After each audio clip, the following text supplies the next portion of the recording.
said that Heimdall, guardian of the rainbow and god of the sky, as well as the fruitful rains and dew that refresh the earth, was commonly considered an innocent and indulgent god, as he was as kind as he was beautiful, and all the gods loved him dearly. It is not surprising, then, that his mere presence was an omen of a prosperous future, which is why he was warmly welcomed in every home he visited. It is told that Heimdall left his place in Asgard one day to wander the earth, as the gods often did. He had not gone far when he reached a poor hut by the seaside. Seeing the open door, he entered and found I, great-grandfather, and Edda, great-grandmother, a poor but worthy couple huddling by the fire to keep warm. Introducing himself as Ryger, he sat down between the couple and offered them advice, for which he was invited to share their meager meal. Having satisfied himself, Heimdall rose from the table, intending to sleep, and lay down in the couple's bed between them. He remained there for 3 full days, teaching them many things during the day. After that time had passed, he resumed his journey. And it is no mere coincidence that 9 months after his visit, Edda gave birth to a dark-skinned boy, whom she named Thrall. Thrall developed thick, wrinkled hands and a stooped body, but with an uncommon physical strength, which gave him a great aptitude for heavy labor. When he grew up, one day a sturdy girl with sunburned hands and flat feet, accustomed to working from dawn to dusk, arrived at his house, whom he took as his partner. Many sons and daughters were born to this couple, who were accustomed to working in the dirtiest and most exhausting tasks on a farm. And it is from them that all the serfs or slaves of the northern lands descended. After leaving the poor hut on the arid coast, Ryger ventured further inland, where he soon came upon cultivated fields and a fertile farm. Pushing open the door, he entered this comfortable dwelling, where he found AFI, grandfather, and Alma, grandmother, who were sitting by the fire carving wood and spinning cloth, respectively.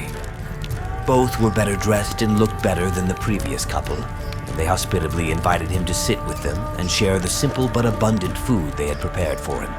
Ryger accepted the invitation and savored the food while giving valuable advice, and like in the previous abode, he spent 3 days in the bed between his hosts, while during the day he diligently imparted all kinds of useful knowledge to them. After his departure, 9 months later, Amma gave birth to a sturdy boy with red hair and lively eyes, whom she named Karl. As he grew, he showed great skill in agricultural activities, carpentry, and animal husbandry. And in due course, a diligent girl named Snore arrived at his house in traditional marriage, with whom he formed a home and had many children, from whom the race of farmers or free men descended. Leaving the house of this second couple, Ryger continued on his way until he reached a hill, upon which stood a majestic castle with a closed but not secured gate. Here he was welcomed by Fadir, father, and Modir, mother, who were tightening the bowstring and smoothing the cloth respectively. Both delicately cared for and luxuriously dressed, they cordially welcomed him and listened attentively to the advice of the wise Heimdall. Therefore, they offered him exquisite meats and rich wines. Ryger stayed 3 days with this couple in the same way as the previous 2 times, and then he followed the path, disappearing into the forest. After 9 months, the lady of the castle gave birth to a blond son with terrible eyes, whom she named Jarl. This child showed a great fondness for hunting and all kinds of exercises associated with war, being a skilled rider and great swimmer. One day, from the forest, Ryger appeared, and seeing the promise that lay on the shoulders of the young man, he instructed him in the art of runes, recognized him as his son, and bestowed upon him his own name, calling him Ryger, thereby inheriting ancestral lands in Midgard. Without wasting time, Jarl mounted his horse and took possession of the lordship bestowed upon him. As time passed, the warrior's desires invaded him, so armed with spear, shield, and mounted on his steed, he traveled through dark forests and icy mountains, seizing every kingdom he found, eventually owning 18 estates. He was renowned for adorning his entire people with treasures, jewels, and horses. Having reached adulthood, Jarl married Erna, daughter of Hersir, an aristocratic maiden who ruled her house wisely, and gave him 11 sons, all skilled in war and destined to rule.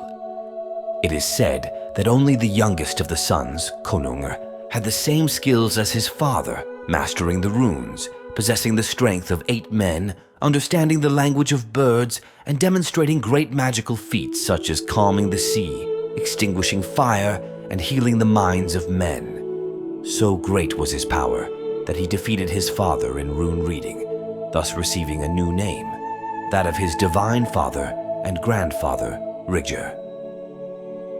And so, one day, as Konungur was hunting in the forest, a crow appeared before him, offering timely advice, telling him that instead of hunting birds, he should dedicate himself to war and claim the rich kingdom of Dan and Damp. He conquered this lordship by marrying its princess, Dana. From this couple was born the ruler named Danis and his sister Drott, who in turn became the mother of King Digvi, these being legendary kings and precursors of the House of Ynglings.